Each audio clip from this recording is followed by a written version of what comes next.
we're missing two commissioners. They're in the Boise room. They're always late.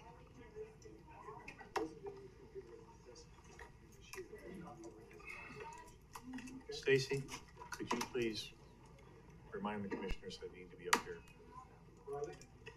I just made eye contact with Commissioner Pickering. Okay, is Commissioner?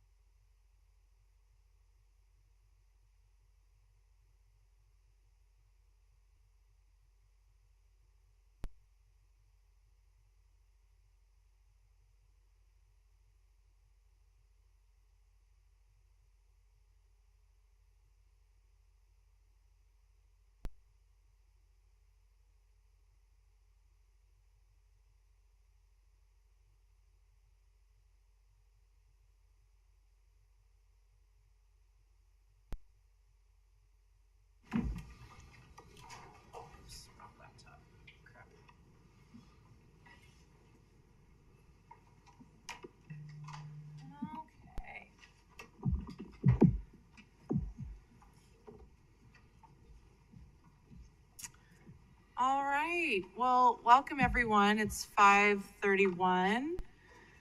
We're gonna kick off our pre-commission agenda. I don't have anything to report.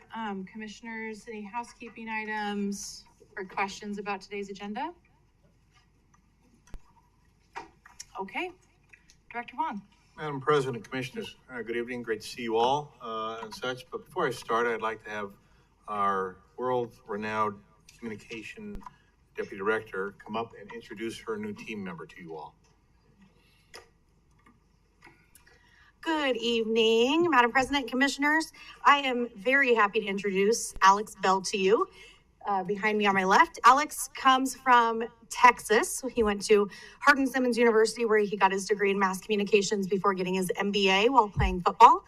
He has spent most of his career in athletics and comes directly to us from BSU, where he served as the Director of Creative Services for post-production for their athletics department. He has enjoyed his time in athletics, but is very excited to be with us and see an entire different game and precision and switch from volleyball and basketball to potholes and road work, right? Very excited. So yes, just wanted to welcome him here. He's on day 3 and is already working late. So Yay, yeah, we've got welcome. a long list of things for him to get done. So we're very excited to have him. Welcome, welcome. Commissioners, you might have noticed all the balloons that were in here. We had a very successful opening of May in Motion today. As I shared with you a little earlier, we are also going to be doing another contest to paint several of our sweepers with the schools again. It was very successful. The last time we're doing that again as we move forward. So what I thought I'd do this afternoon, if I could bring up the first series of slides for me, please. Yesterday we had an amazing all-staff. And what I would like to do is just share some of the highlights, not all of it, because it was an hour and 15 minutes, but we'll just leave it at that. Well, anyway, next slide, please. Of course, next couple of weeks are going to be huge for the Ada County Highway District. We are being honored both with the Idaho Business Review's Empowering Women Inaugural Award and the WTS Annual Award winners. And as you can see up there, we are truly blessed with great talent as we took most of the awards again. For the WTS. So if you are wanting or have your schedule allows, you could join us for that celebration at WTS. Please let Stacy know and we'll make all the arrangements for you. Next, please. A little bit of what's in front of the organization here through April. Again, commissioners, you have the leadership, the Boise Chamber Leadership Conference up in Sun Valley. And of course, the ever popular Bring Your Child to Work Day as we move forward. The 30th of April will be the all staff, and we'll have some great opportunities for discussion at that all staff. Next slide, please. Promotions. You have an amazing team, as I know you all know. But this is just the first slide of 2 on the folks that have just done an amazing job and have been awarded and earned the next steps in their professional career here. Moving forward, all the folks are smiling, which I think is absolutely great. Even our traffic engineer, that's sort of a traffic engineer smile and such. But anyway, tremendously successful. We recognized all of them, and again, they're doing a great job in their new positions. Next slide, please. Heroes. As you all know, we award heroes here at the district for going above and beyond in supporting the community. So next slide. First one was Shalane. You know her from our accounting team. A little bit ago, Shalane was trying to redo her driver's license, and while she was there, a citizen had a health attack, basically hit the floor. She immediately jumped into action, helping to render aid before the paramedics and stuff arrived, as I understand. And so she didn't have to do that. She could have just sat there and done nothing, but Shalane jumped in. And so she was awarded the appropriate accolades we give for our heroes here at the Ada County Highway District. Next, please. Eddie, there was a very bad accident on Maple Grove and Victory. And what happened is a senior gentleman was making a turn, another pickup truck with a trailer broadsided the gentleman. Eddie was out in the area, could have kept on going on the assignment that he was on, stopped, immediately started rendering aid across the board to include traffic control. The police did not show up for about an hour and a half. The reason being is that same moment we had that shooting on 5 Mile, so they were focused over there. So Eddie, again, took it upon himself to ensure that not only was the individual safe and the vehicle traffic operations were doing well, but again, continuing to render support for all the other vehicles who were running around until the police showed up. They were very grateful that our team member was there, so he was also honored as a hero on that. Sustained superior performers. You have 460 of them, but we take time every all staff to honor just very few. First one up, Karen. Her claim to fame is that she's actually taking care of the general counsel. He's on time now. She was sainted. But one of what she was really awarded for is that in her short tenure during this quarter so far, she has brought in over $78,000 in fees, fines, that sort of stuff for the district. That's a first going forward. So we are so proud and so glad to have her on board. And she has straightened up the General Counsel's office something fierce. So we're very proud of that. Rachel, our communications specialist, she did an amazing job during this legislative session, a very difficult legislative session. She's also done an amazing job on all the different meetings, briefings, things that we've done across the board. So we wanted to honor her for the great work she's done. Next, please. I asked Sherry to, again, we push very hard to have our team members invest, not only in the district, but in themselves. And one of those investment strategies is the ACHD 401k program. And as you recall, we provide extra matches for people that participate as an incentive, not only to join the district, but to be retained in the district and build their future. One of the things we in leadership feel very strongly about. So Sherry put this up as let us show you what a little bit early in your life can do for you long term. We actually had a whole bunch of applications ready to go to join the 401k match, and as I understand, a lot of applications were taken. Now we'll see how they come about, but at the end of the day, the Ada County Highway District has an amazing program, and this program not only benefits the individuals, but as importantly benefits their families as we move forward. And I think that's a strong focal point for what we do here at the district to ensure the aspect of the operation as a whole. Next, please. Love my motorcycle. Next, as you all know, we look at the financial picture, not just in Ada County and Idaho, but across the nation, because what happens across the nation, to include countries outside the nation, China, India, impact the dollars that we have to come to you to make the point that here's why we need to spend these sort of things in these areas. So I wanted to share that with our team at the all staff, because generally they don't get to see this type of information that we on a normal basis are working daily. So first off, there's a number of people that are participating in the Percy 401k matching program. Our goal is 100% across the board. It's just great for them and their families. But as you can see, which is kind of interesting, consumer price index is lower in the Mountain West than the national average. We find that very, very interesting. Both unleaded gas and diesel have come down, but as you've all seen in the last couple of weeks, it's gone back up again. And as a matter of fact, I think it was 2 days ago, it went up another 7 to 12 cents per gallon. Now that impacts our operations, but it also impacts positively our commuter ride group, because when gas prices go up, the people that want to all of a sudden start joining alternate transportation systems increase. Construction materials, asphalt is a little bit down, but at the same token, over from last year at the high point, it's still up going further. And we thought it was interesting to show them what the existing sales prices were for new and existing homes. Next, please. Commissioners, just a little bit insight for the team across the board.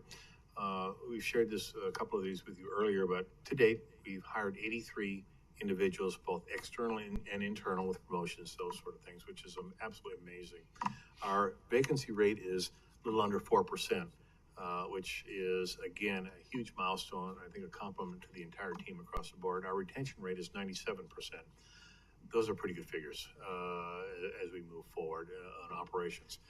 I shared with you about 2.5 weeks ago that we had broken a milestone, and that was our construction plan review day of 43 days and our development applications review of 13 days.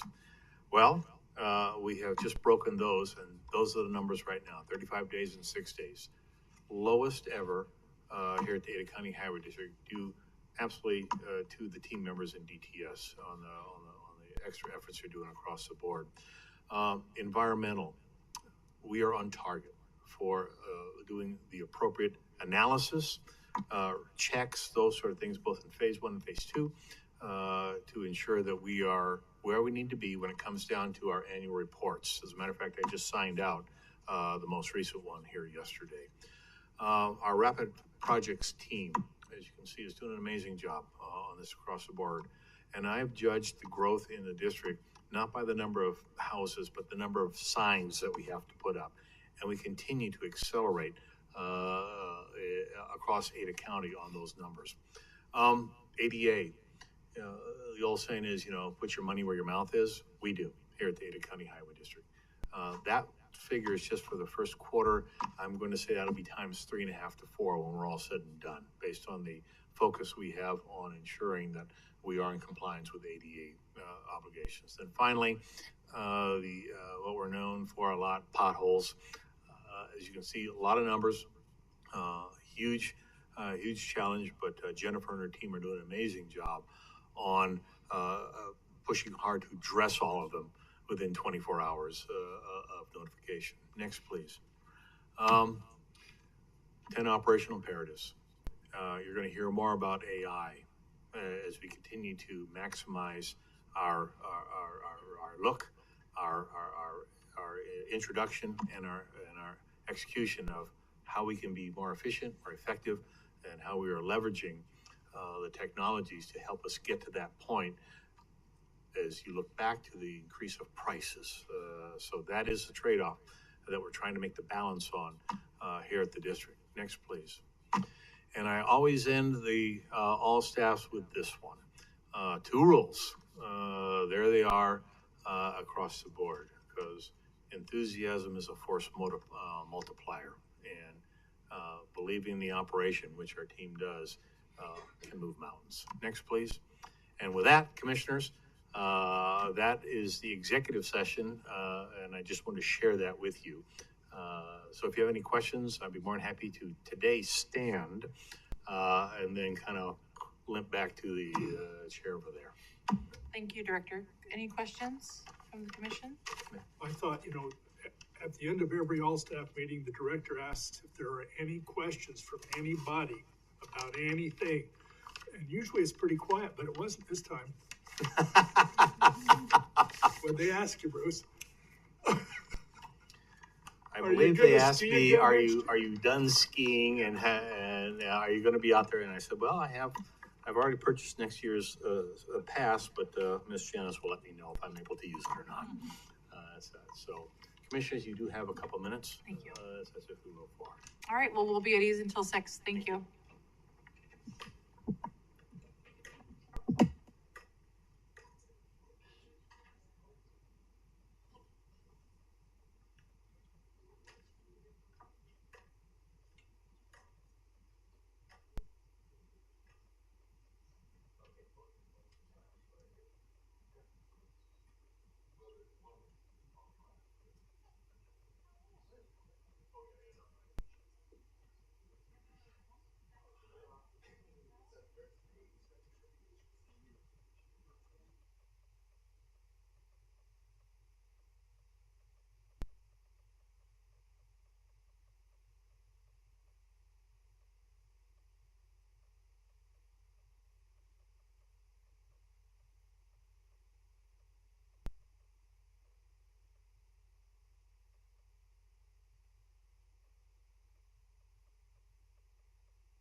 All right, good evening, everyone. It's now 6 o'clock. I'm going to go ahead and call the meeting to order. Please join us in standing for the Pledge of Allegiance.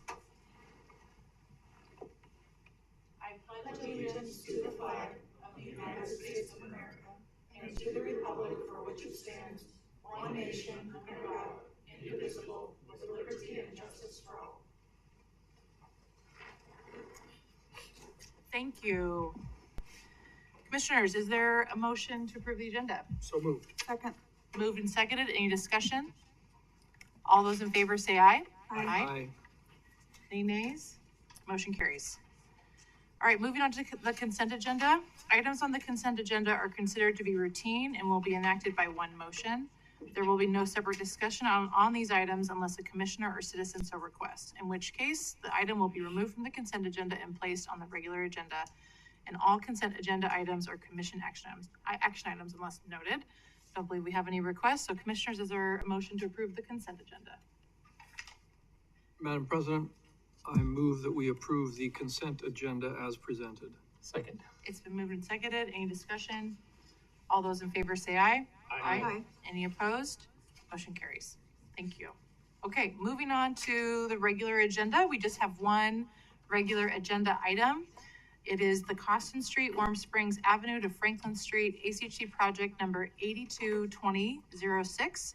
This is a public hearing, so I'm going to go ahead and open the public hearing.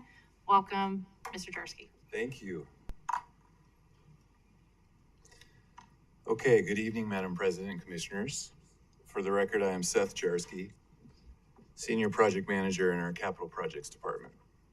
I'm here tonight requesting adoption of a concept to complete final design of the Coston Street, Warm Springs Ave to Franklin Street project, which will construct sidewalks on both streets, both sides of Coston in the east end of Boise.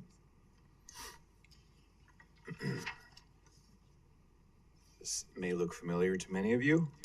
As mentioned in the commission work session a few weeks ago, this slide gives an update on what has been done since January of 2023. The slide shows a small vicinity map of the project location and boundaries.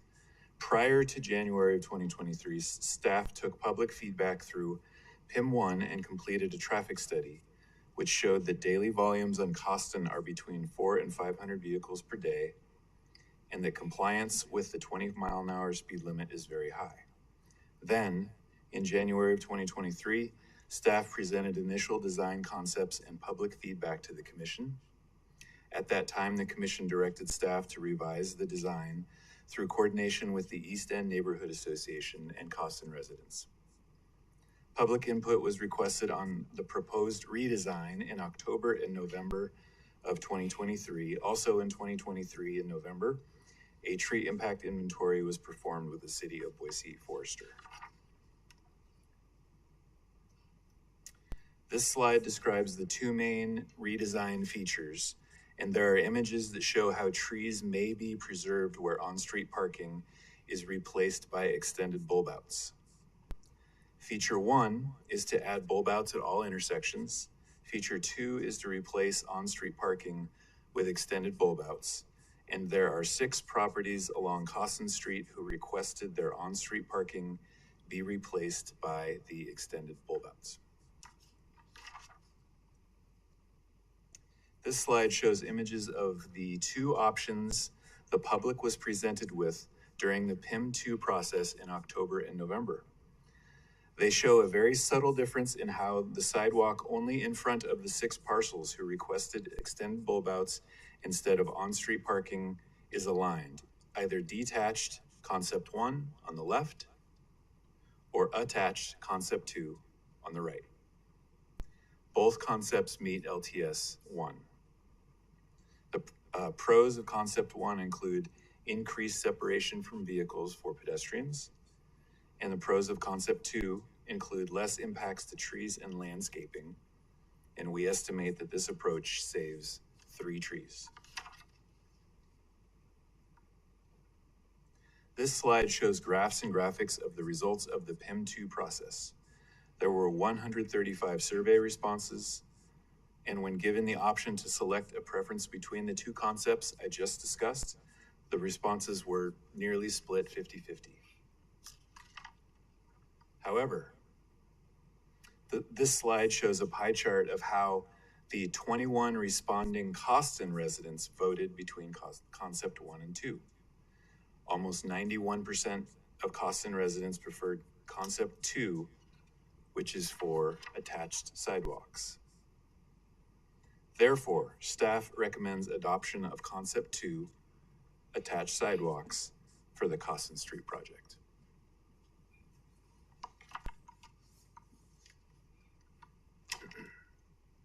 Okay, commissioners, are there any questions for staff? Madam President, Commissioner McKinney? I do have a couple of questions. Seth, while you're here, just for my information, I know we had a work session on this last week. One question I'm not certain about, do we have information regarding accident history along Coston Street? Do we have any history of auto, pedestrian, or bicycle accidents in this area? Madam President, Commissioner McKinney, I can get back to you on that. I don't have that tonight. Okay, then I guess at this point, of course, this is just a concept design. Excuse me. Do we have any kind of a preliminary idea of what we're looking at cost-wise on the design side? And of course, I know we're still very preliminary, so the construction side is even less likely. But do we have some ballpark numbers of what we're looking at for this project? Absolutely, Commissioner McKinney. So this is actually an in-house design project. Okay. So my budget is essentially zero for design costs. And at the last construction cost estimate was approximately $1.8 million. Okay. All right. Thank you. Mm-hmm. Any other questions for staff before we turn over to the public? Okay, thank you, Seth. Thank you. All right, Miss Stacy, can I go ahead and invite Mr. Blanchard up first? Sure, that would be great. Mr. Blanchard, do you mind coming up first? Welcome. You're almost there. There you go. I'm not completely visually impaired. I can see, but I can't see any of you sitting up in front there. So, but Seth was kind enough to just give me a preface to what I'll be doing this evening. And so, Mr. Blanchard, sorry to interrupt you, but could you state your full name and your address first? Yes, I was just about to do that. I sorry about apologize. Quite all right. Stephen Blanchard. I live at 517 Coston Street. So I am one of the Coston residents that I guess is in the 91% majority that voted in favor of Concept 2. So before I begin, though, there's apparently a woman, Stacy, here who's going to be controlling some pictures that I submitted. Yes, I'm right. I'm up on the dais, but I can describe the photos that everybody has seen and for you. That'd be wonderful. That's perfect. Thank you. And I'm going to have to ad-lib a little bit here because the ordering of the pictures isn't maybe the best presentation logically, but I think I'll be able to go with the flow and make a coherent presentation. So first off, to begin with, I am, as I said, one of the residents on Coston Street whose property faces Coston and is addressed on Coston Street. And I am in complete support of concept number 2, the attached sidewalk design to the back of the curb face. And the reason for that, in my principal opinion, is that as a pedestrian who routinely uses that facility, that corridor, almost on a daily basis to get down to the Valley Ride Regional Transit System's bus service on Warm Springs Boulevard, I have to walk it almost every day during the weekdays. And for a good half of the project length, there is no sidewalk. I've lived there 14 or 15 years. I've survived, but I've had occasional near misses or other times where there's tight fits, but that's just, that's just life. With the new installation of the sidewalks on both sides, both myself, of course, but then countless of other users, mostly pedestrians, and then also all the cyclists, everyone's going to benefit, and that'll be wonderful. So I hope the commission will support the design and construction of the project. I don't know how a time limit, so I will move on fastly past my opinion or perspective. Thank you. We are looking at, I believe it's Warm Springs, right at the entrance of Coston Street. Okay, and I think actually this is not Coston. In fact, I believe this picture is a picture of the intersection of Warm Springs Boulevard with Pierce Street.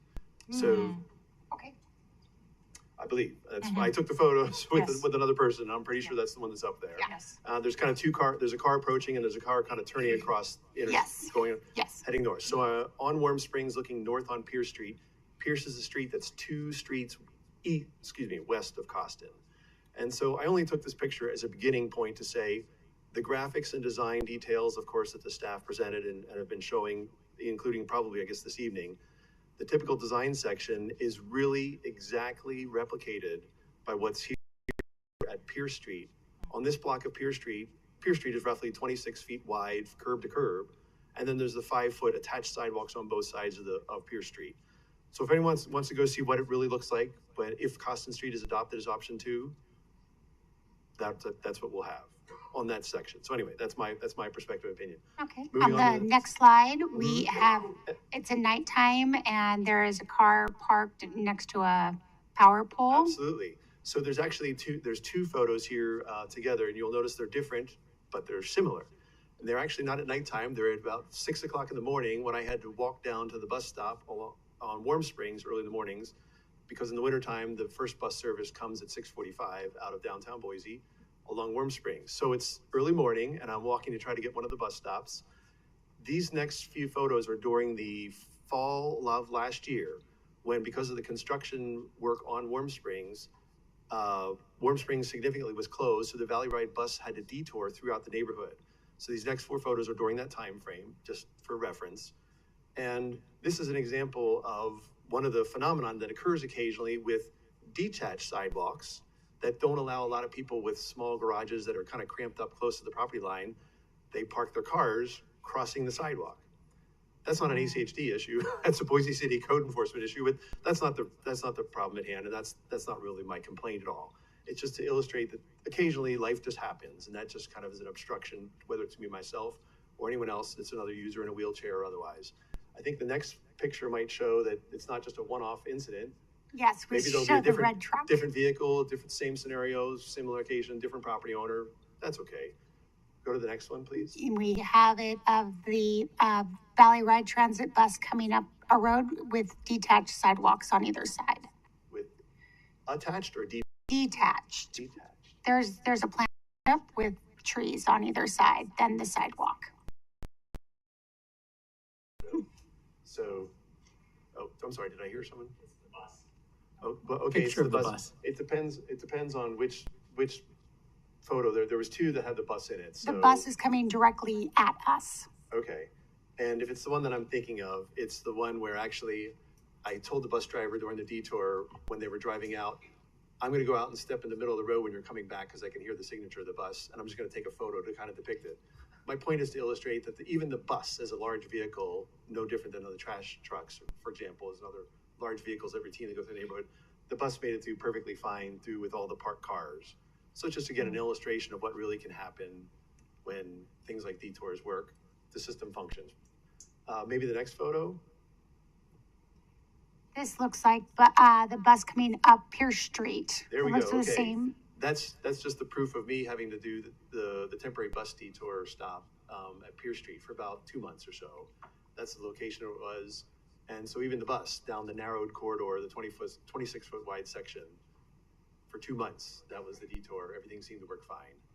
And you would note, I believe, I don't recall any no parking signs along Pierce Street on that block or 2 of the reduced width, kind of with the typical section we're seeing on the photo. So just for the frame of discussion of the parking or no parking or the parking restrictions, maybe someone can again look at the operations. One of the commissioners asked questions about incidents or crashes or collisions along Coston. Maybe there's similar data along Pierce Street that might reveal that even a narrow width section at low speeds of low volumes probably doesn't present much of a risk. And then I think there might be 1 or 2 other photos, or that might be it. It looks like this one is a SUV parked in front of their garage more during the day with a tow truck. Yes, well, this is just to show that those early morning phenomenon are not the only times that people park on their driveways and it's a little kind of tight corner. So this is actually on Coston Street. And you notice this is the section of Coston that has the detached sidewalk. It has the tree planter strip. And, you know, that's just life. Again, someone parked their vehicle and it obstructs the right of way, if you will, of the pedestrians along the sidewalk. It's not an ACHD issue per se. It's a code enforcement issue. But I think maybe if we move on to the next, this again was all during the detour when the Warm Springs utility construction was going. And maybe the last photo. And the last photo is a Bronco making a turn same vehicle, same encroachment, same kind of, parked car in the way of the sidewalk, but just from the other side of the vehicle, I believe. So anyway, I believe in the photo, someone who can see it could validate it was the same vehicle, just taken from different sides of the vehicle, if you will. But again, the point is that when trying to make the decision of the attached versus detached sidewalks, it's the concept, in my opinion, of context-sensitive design. And of course, the mature landscaping, the trees that all the property owners have along there, trying to retain the trees, in my opinion, that's a value worth shooting for as a goal. And I have two other comments that have kind of surfaced since the time frame last fall. So the two last points I wanted to make. First out is on the issue with the bulb outs. At one point, I had originally, maybe a year or so ago, written in some comments to the commission and to the staff. And I raised the topic of bulb outs, originally thinking that bulb outs or curb extensions was going to be something that would be applied into the width of Coston Street. But lo and behold, the idea was to look at the options to narrow down Coston Street with the attached sidewalk. I believe that's the proper course of action. So I wanted to make sure that the staff didn't think that because of my visual impairment, I was speaking something that bulb outs were something that functioned well or were necessary for me, for example, to cross the named streets that were Bannock, Jefferson, State, and Washington. That's the design that they put together. And I think, as always, a fabulous design, but it wasn't necessarily something that I thought was required or necessary, because those are all T intersections and they're stop controlled with a stop sign that obviously has a engineering warrant. And so they themselves as T intersections, the drivers are coming to a slow speed. So the function of the curb extensions to try to narrow the roadway to make crossing a little bit easier. I just don't want to make, I want to make it clear that I was not trying to say that that's a necessary feature for me to walk safely as a pedestrian on the corridor. And the second element is actually about Valley Regional Transit, which in the past 6 months has made a major change to their master plan of all their routes around the valley. And on the Warm Springs route, they've made a significant change where the inbound, which would then be on the north side of north side of Warm Springs, heading westward into town. That's where all the bus stops are located that I use regularly. That route and that alignment of the bus routing is going to be eliminated. So all the bus stops on the north side of Warm Springs going into town, it's my understanding from Valley Ride's plan that they're going to be eliminated, which means for someone like myself or anybody else, seniors, kids, high school kids that go to Boise High that ride the bus for free, anyone that might have to go to the bus to use the system to get back into Boise is going to have to cross Warm Springs to get to one of the designated bus stops. So the last thought is, if the commission does support the idea of the concept of sidewalks on Coston, I would hope that they would encourage the staff to contemplate the proper location of a striped pedestrian crosswalk with the approved curb ramps, so that there's a crossing somewhere between the M&W Market and Adams Elementary and Walnut Street, so that people can kind of safely get across Warm Springs to get to the bus stops for the newly designed and newly routed Valley Ride bus service. Thank you, Mr. Blanchard. Yeah, sorry for the lengthy presentation, but thank you. No, thank you for your testimony. Commissioners, any questions? Madam Commissioner Hanson. President and Mr. Blanchard, thank you. That last point is fairly important because there is a design concept. It's not in-house. Actually, it's going to be developed by a consultant for Warm Springs. So that's exactly where that needs to be considered. And gosh, I wish that Valley Regional Transit did have that bus route preserved, but the concept of improved crosswalks at several points along Warm Springs will be considered in that. So thank you very much for bringing that. And I don't know which staff is leading that effort. I think Edinson Bautista is the key person. So, but having said it here, it will be incorporated. Thank you so much, sir. All right, thank you. Thank you, and I apologize. I should have said in my closing remark, which is, I think the commission, the elected officials, should be extremely proud of the staff, and as well as the director, should be very proud of the staff for all the efforts they did, particularly the public involvement meeting, which I thought was very well conducted. So thanks again. Thank you. Thank you, Mr. Blanchard. Appreciate it. Okay, Stacy, who's next? I have Mike Miralia. Welcome. Please state your name and address for the record, please. Thank you. My name is Mike Moralia, and my address is 714 North Hillview Drive.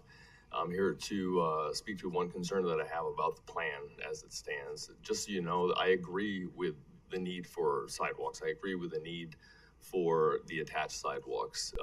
My family and I, we walk, bike, run that road every single day. That is our ingress and egress. And so we appreciate that for sure. The issue that I have specifically is with the bulb outs. The bulb outs at the T intersections. There's other folks like Roy as an example who just talked all about that, and so I'll leave that where it is. My concern is very specifically when you look at the plan itself, the intersection of Hillview and Coston, and the slide that you have in front of you. That's the Warm Springs Park subdivision is in the blue. It's 255 houses that are accessed on the south by Warm Springs in 2 locations. And then the only access on the west to that is through that intersection. It's a narrow space as it is. It's used by a variety of different individuals, buses, for transiting, FedEx, garbage trucks, all those folks. It's a very difficult curve to negotiate, especially when it comes to, and if you can go to the next slide, please. If you look at Hillview to Coston to Franklin, basically from St. Luke's on down through Jefferson, McKinley, over to Franklin Street, that is a byway that people use from the north end and from State Street to get into the subdivision. It's also used when we have concerts, when we have different venues and different things that Winter Garden and Glow as an example in the wintertime over at the Botanical Gardens. And so the neighborhood fills up from that. What I would ask is that you consider the bulb out specifically at the intersection of Hillview at that T intersection. That is our access when we come into the neighborhood from Coston. And it gets congested. It's a very tight space. If you can go to the next slide, please. This is a very shortened version of a home movie. If you could hit play on that, that'd be wonderful. And this is just an example daily of a bus trying to negotiate the curve as it is without a bulb out. And I watch this multiple times a day. And if you can go to the next slide, please. This is another angle of the same intersection. Once again, the larger vehicles have to also transit through here, and they have to make that turn. Generally, they run on the sidewalk right there because of how narrow it is. And so what I would ask you is, in this particular plan, in this particular context, to examine specifically leaving out bulb outs at that intersection.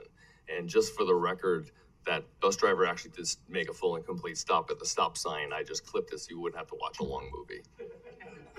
Well, thank you for that. And I'll stand for any questions you might have. All right, commissioners, any questions? I appreciate. Thank you for coming. Thank you. All right. Next, we have Pam Drewliner. Welcome. My name's Pam Drewliner. I live at 1423 East State Street, which is the corner of Coston and State. And I don't have a presentation. I wasn't planning on anything, but I just want to say thank you to Seth and Aaron.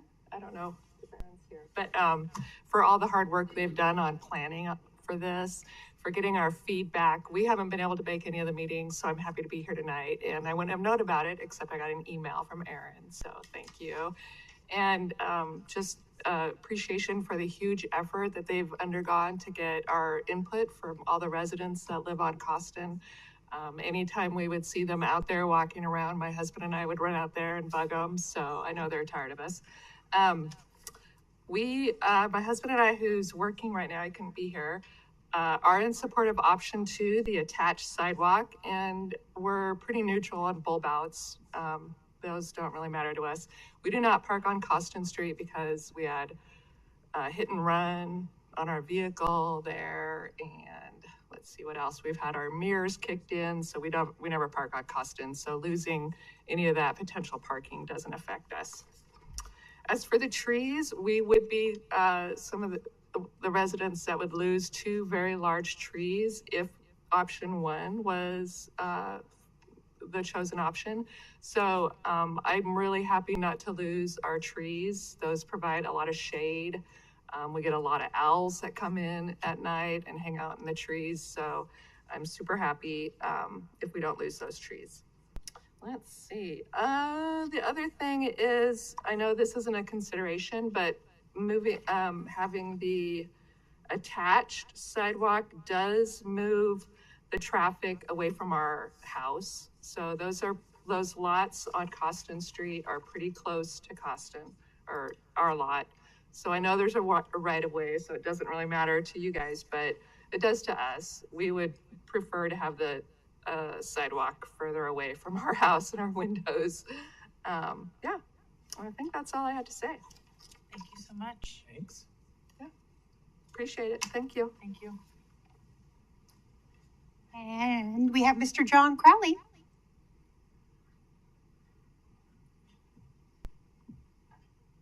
Welcome, John.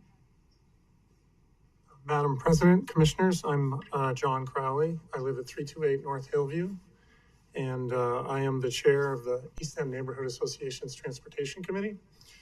And I'm just here to tell you tonight that the committee and the full board support the second design that Seth outlined.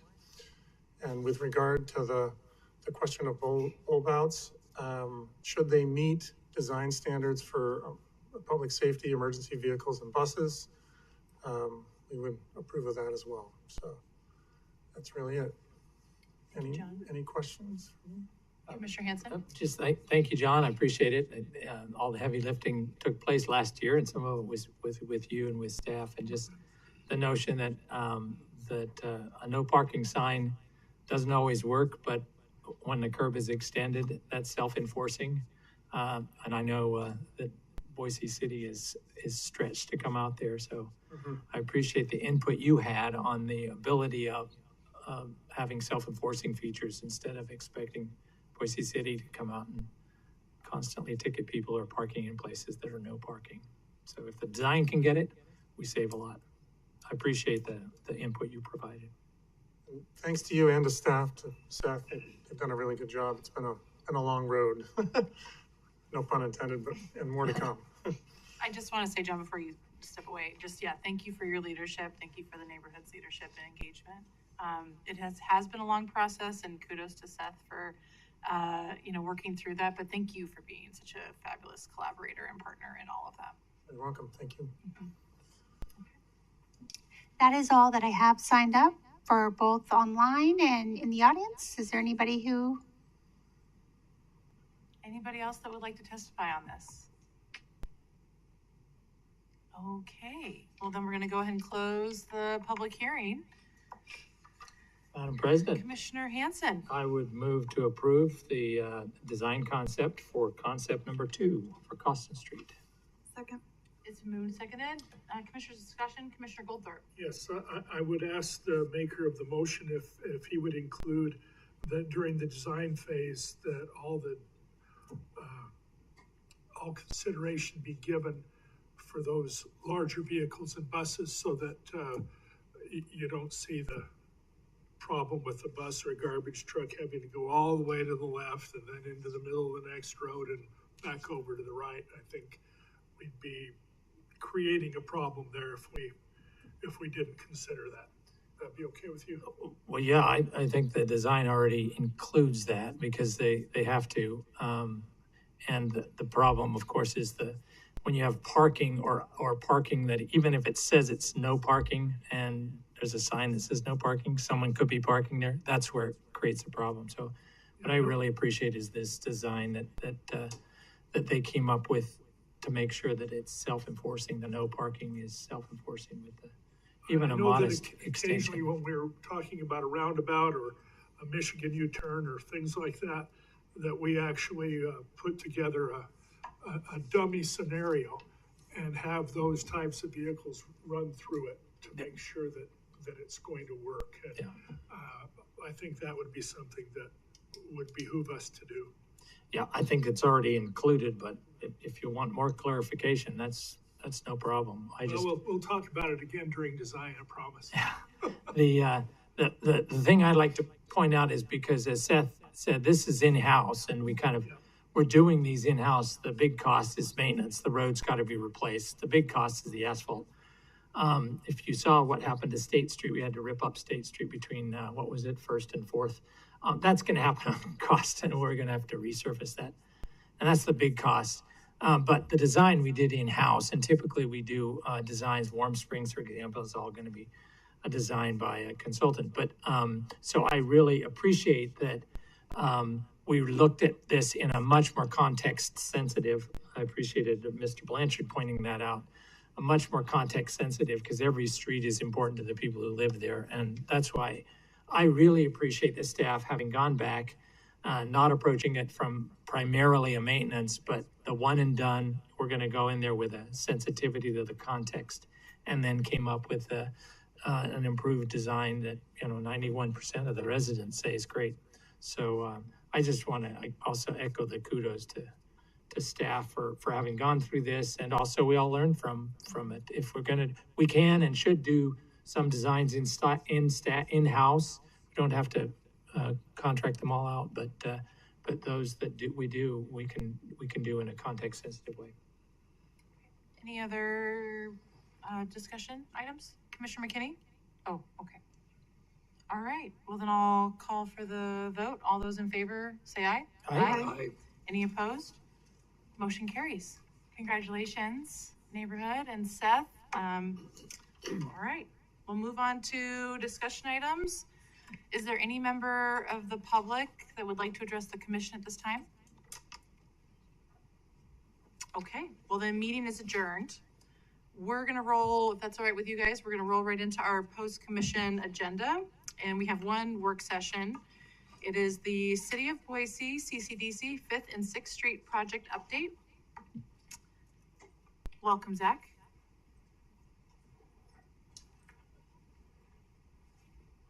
Thank you, Madam President, Commissioners. Zach Pietmeyer with CCDC here to provide an update on the 5th and 6th Streets roadway improvements project. It's been quite a while since we were last here to discuss this project with the Commission, so this evening I'll quickly review what was the original scope of the project. I'll go over what the current project status is, including some resolutions that we've recently received from ITD in the state of Idaho, and then talk through a few of the next steps as we move forward towards construction. As originally proposed in the 2017 approved concept, the project included improvements to 21 blocks of 5th and 6th Streets, as illustrated by the red line work on this map. 9 blocks of improvements were envisioned for 5th Street between Myrtle and Washington, and 12 blocks on 6th Street from Myrtle to Fort. As highlighted in green, CCDC's participation is limited to the sections from Myrtle up to the intersection of Jefferson, which is where the current River Myrtle Old Boise Urban Renewal District extends to. All work located north of Jefferson in the area highlighted purple on the slide would be outside of the URD and therefore not eligible for CCDC participation. Final design of the 2017 approved concept for this project was initiated in January 2023 and included a number of different project components with cost assignments as noted in red next to each item, including major pavement maintenance in the form of full depth reconstruction of 17 blocks of existing deteriorated pavement. 12 of those blocks between Front and State would be reconstructed with a durable concrete pavement, shown here in the blue section, while 5 blocks north of State in the orange section would be repaved with asphalt. And then towards the south end, there's 4 blocks between Myrtle and Front that would not be reconstructed, but would receive a micro seal treatment that preserves the existing pavement condition and also provides a clean canvas for revisions to pavement markings that are associated with other components of the project. The project also included a host of green stormwater infrastructure interventions to reduce stormwater runoff. Specifically, the design included construction of permeable paver zones within the parking lanes at 16 unique locations and some suspended paving systems that are associated with streetscape upgrades. Dozens of individual pedestrian ramps would have been upgraded, generally within bulb outs, to improve pedestrian visibility and safety, and several non-compliant driveway approaches would also be upgraded. The project also included or intended to provide minor streetscape upgrades at 3 unique locations, which would involve construction of that aforementioned suspended paving system, and also includes new furnishing zones with street trees, historic street lights, bike racks, and other street furnishings. And then one of CCDC's primary objectives with the project was the one-way to two-way traffic conversion of both corridors, which entails reconfiguration of each of the existing traffic signals and revisions of the current pavement markings and signage. While we were reviewing the existing signal infrastructure with the two-way conversion component, the design team, including some ACHD signal experts, identified that much of the existing signal infrastructure out on these corridors is quite old and past its useful life and in need of replacement. So in addition to potentially modifying the signals for the two-way conversion, there are a number of locations where the existing traffic signal equipment was identified to be replaced simply to bring it up to modern equipment standards.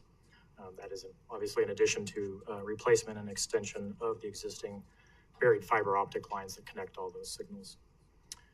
Then obviously, as the case with a lot of projects, there's a host of utility providers we were coordinating with on necessary upgrades and relocations, and quite a few other projects in the downtown area we're coordinating with, two specific ones across this corridor, one of which is the ACHD State Street Improvements Project from 4th to 8th. I believe that started construction this week.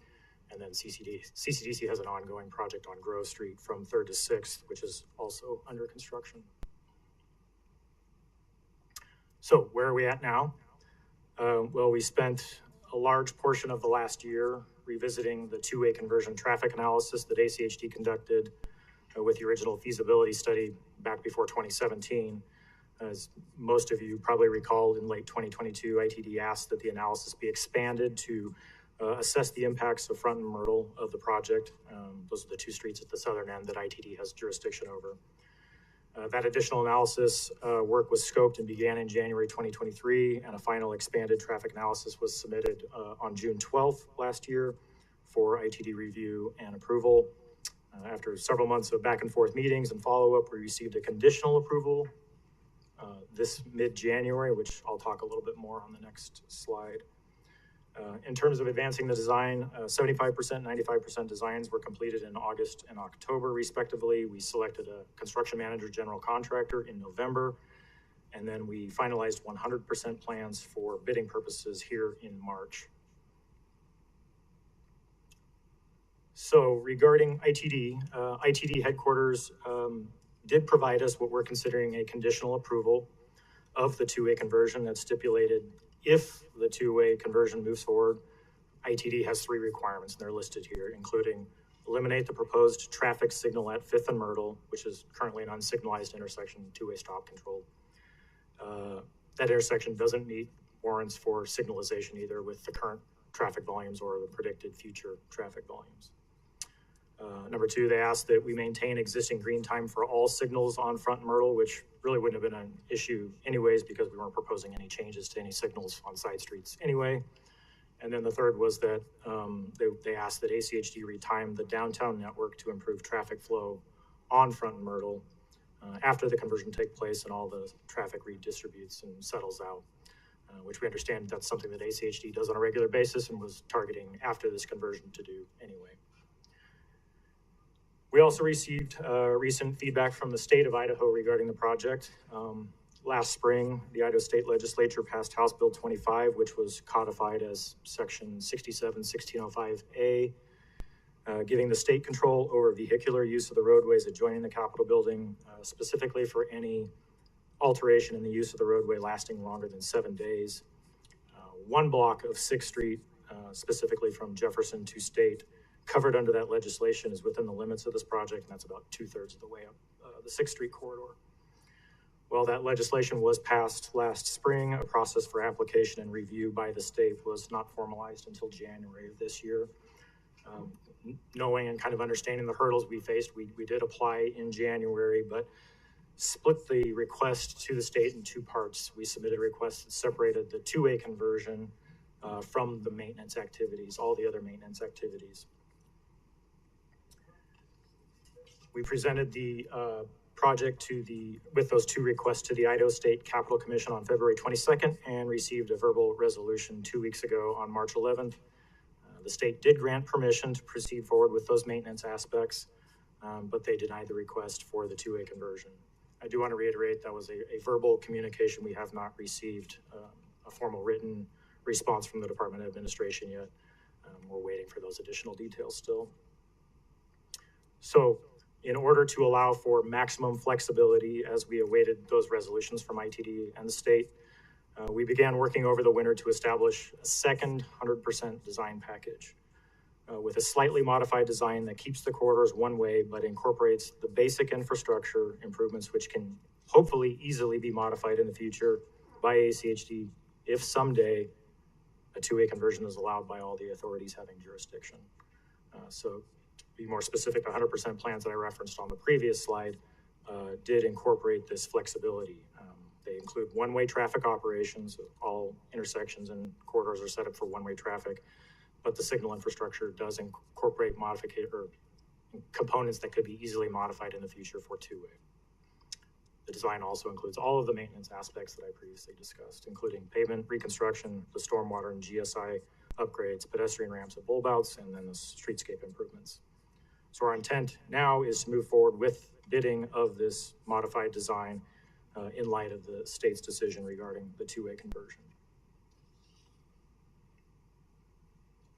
In terms of next steps, there is limited amount of time with which CCDC can participate in improvements, but we continue to work with our CMGC to establish a plan for CCDC to partner with ACHD in addressing as much of these improvements as we can prior to September 30th, 2025, which is when the URD sunsets, and obviously within available budgets. And we'll work with your staff to memorialize that in a forthcoming interagency cost share agreement for construction. My hope is that we can bring that back to the commission for consideration in the next 30 days. Once that interagency agreement is complete, we go through bidding. We'll push out construction notifications to the surrounding properties and stakeholders in the area. This will be in the form of physical mailers to property owners, email notifications to a wide distribution list that we've maintained for this project. And as we get closer, obviously all the signage that goes out on site to warn people of detours and upcoming phasing. Our goal is to get to construction this June with an anticipated completion date, or at least CCDC's participation in construction to be ending by that September 2025 date. I do want to give special thanks to Cody Homan for his efforts on this project thus far. There have been a lot of twists and turns, and throughout we've asked a lot of Cody. He's always showed up and he's ready to tackle everything head on, and we really appreciate his effort. So with that, I'll stand for any questions. Thank you, Zach. Commissioners, Commissioner McKinney. Thank you. Madam President, yes, Zach, just a couple of quick questions. First of all, when we're talking about suspended pavement, let's be clear what we're talking about.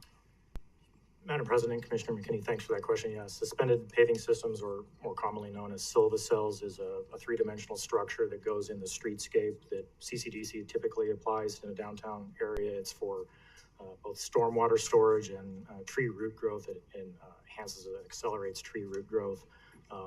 There's no visible sign of this on the surface other than a few demarcations on the pavement. So it's essentially a permeable pavement, is what we're saying. It can have that. This typically does not. It is fed stormwater through your normal routing system of catch basins and subsurface pipe network. Okay. And then as far as the control over 5th and 6th Streets and the state determination about the two-way conversion, of course, as you mentioned, 6th is the only street that is included in the recent legislation from, I guess, last year, in which the state took control of the streets immediately surrounding the Capitol. But 5th Street wouldn't fall within that. Is that correct? And yet we're still, it's the ITD determination about the two-way conversion that determines. Help me understand who's in charge here. Madam President, Commissioner McKinney, yeah, so both ITD and the state of Idaho have some say in this. So obviously ITD has jurisdiction over Front and Myrtle at the southern end, both 5th and 6th Street. So we did get the conditional approval with those stipulations for those four intersections, essentially the south end. You are correct. The state legislation only applies to one block of 6th Street from Jefferson up to State, and none of 5th.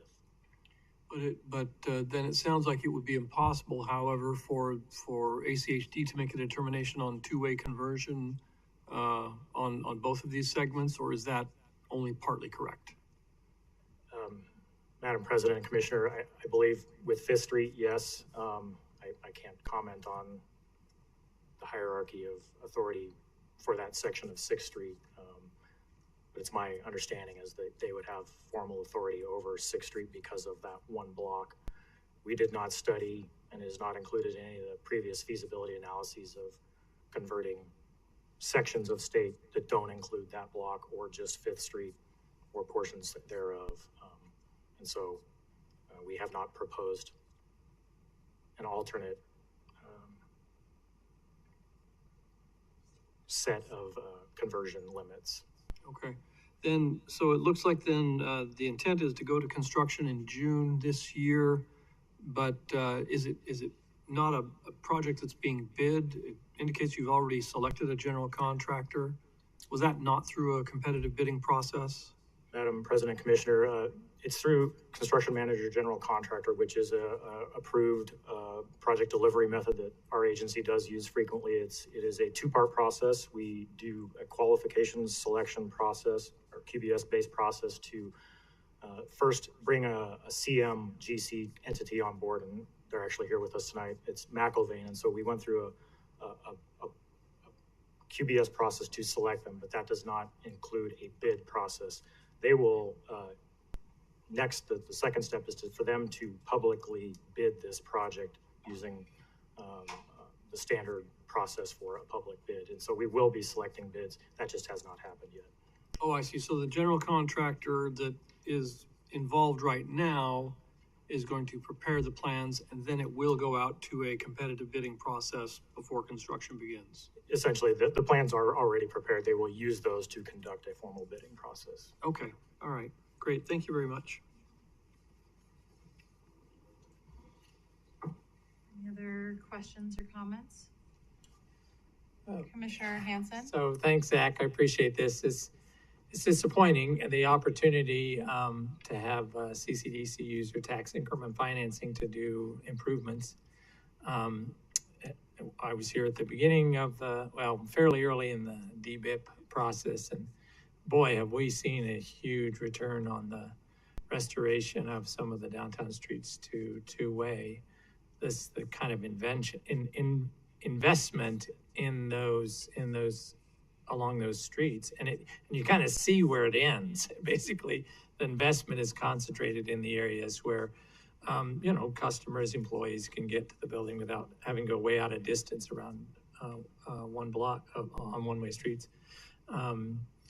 It also is a safety issue. The fire trucks have to go out of distance, but we're kind of stuck, and I appreciate CCDC being able to be flexible and pivot and use the resources in the limited time you have in order to do that, and that we look to do this in other areas, which I think we should, because we're so dependent at this agency on property taxes and property values that an empty parking lot doesn't do us a whole lot of good, but an investment, high density, commercial investment really does return tremendous value to the property taxpayers in Ada County. And so I'm hopeful we can see that happen in some other areas.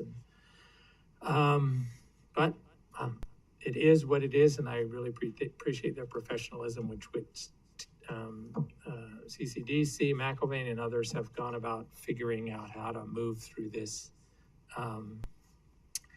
this maze. Zach, I just have one particular question, and forgive me if you can't answer it. It's fine, but I was just wondering if you had off the top of your head to proceed with the maintenance pieces and all of the upgrades outside of the two-way conversion. How much is that going to cost CCDC, and how much, if we were to go in after you guys sunset and then do the two-way conversion, obviously study it, avoid the one block on 6th Street at the Capitol and understand that and potentially go in. Do you have any ballpark figure of what that would cost the district? Madam President, after we do all this initial work and then ACHD were to come back, no, we could probably distill that out because it's a component of the design. Right. At this point, I don't have those off the top of my head at this point. Okay. Yeah, I just want to echo Commissioner Hansen's points and how just of a huge loss of opportunity and for the city this is in our transit infrastructure. But I just want to say thank you for your leadership, all of the staff's leadership at CCDC. Thank you to the city of Boise for fighting so hard. Thank you, Cody. I just want to highlight how impressive it was to have our three organizations working to inform other parties about why this is the right choice and the right move. And obviously sometimes it doesn't work out in our favor despite all of the reasons why we know it's an important thing to do. So I just want to say thank you, and thank you for moving forward still with some improvements that are sorely needed along that corridor. We're just not going to be able to see all of them be realized. So thank you. All right. Well, with that, see you guys next week. Thank you.